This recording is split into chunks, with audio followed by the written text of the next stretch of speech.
Next question देखते हैं अपन, question number 17। इसमें बोल रहा है कि स्पेसिफिक रेजिस्टेंस एस, कुछ R resistance A, area of cross section और एल, एल एल मतलब लेंथ इस पे दे रखी है।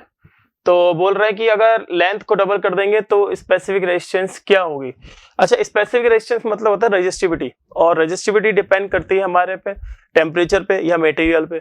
तो यहाँ पे कुछ भी चेंज नहीं हो रहा है, टेम्परेचर या मटेरियल तो चेंज हो ही नहीं रहा। अब ये बोल रहा है कि लेंथ को चेंज करना है, तो लेंथ को चेंज करते रहो, उससे कोई फर्क तो पड़ेगा ही नहीं, इसलिए बोल रहे हैं कि ये नो चेंज इन एस आएगा। तो इसीलिए इसका आंसर क्या हो जाएगा, फोर्थ। क्वेश्चन नंबर 18 पढ़ो, देखो कह रहा है कि static friction depends on area of contact, और static friction depends on area of contact, और kinetic friction is independent of the area of contact.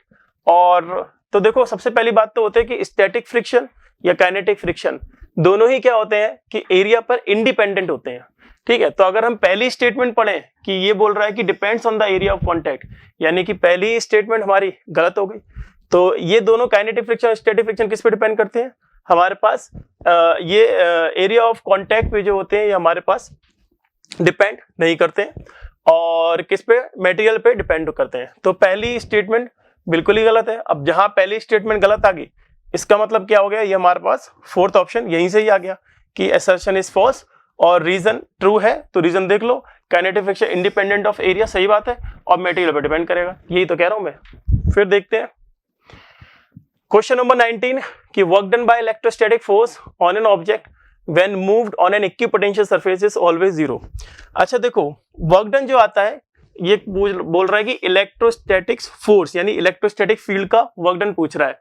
जब किसी भी ऑन एन ऑब्जेक्ट, जब किसी भी चीज को मतलब इक्विपोटेंशियल सरफेस पर हम चार्ज को लेके जा रहे हैं, तो हम जानते हैं कि भाई मान लो work done in bringing a charge from A से बी, और किसके द्वारा, इलेक्ट्रिक फील्ड के द्वारा, is minus of Q into potential of B minus potential of A. Basically ये क्या होता है, पोटेंशियल डिफरेंस। अब पोटेंशियल डिफरेंस अगर जीरो होगा तो वर्क डन ए से बी का क्या होगा, जीरो। ठीक है, पहली स्टेटमेंट सही हो गई। दूसरी बात यह है कि कह रहा है कि electric field lines falls perpendicular to the equipotential surface, ये बात भी सही है। देखो कैसे, इलेक्ट्रिक फील्ड लाइन की अलोंग जो होता है वो पोटेंशियल कम बढ़ होता है, इलेक्ट्रिक फील्ड लाइन के अलोंग पोटेंशियल कम बढ़ होगा, लेकिन इलेक्ट्रिक फील्ड के परपेंडिकुलर पोटेंशियल क्या होता है, सेम होता है। तो इसलिए पोटेंशियल डिफरेंस यहाँ पे किसी भी दो पॉइंट पे देखोगे तो पोटेंशियल डिफरेंस क्या आएगा, जीरो। तो वो जो पोटेंशियल डिफरेंस जीरो आ रहा है उसका रीजन ये है। तो इसीलिए असर्शन और रीजन बिल्कुल सही है, और इसीलिए असर्शन ट्रू है, और रीजन ये पहला वाला जो ऑप्शन होता है ना, असर्शन ट्रू, रीजन ट्रू, और reason is the correct explanation of the assertion. फिर देखते हैं क्वेश्चन नंबर 20। अब ये कह रहा है, ये न्यूक्लियर फिजिक्स से है।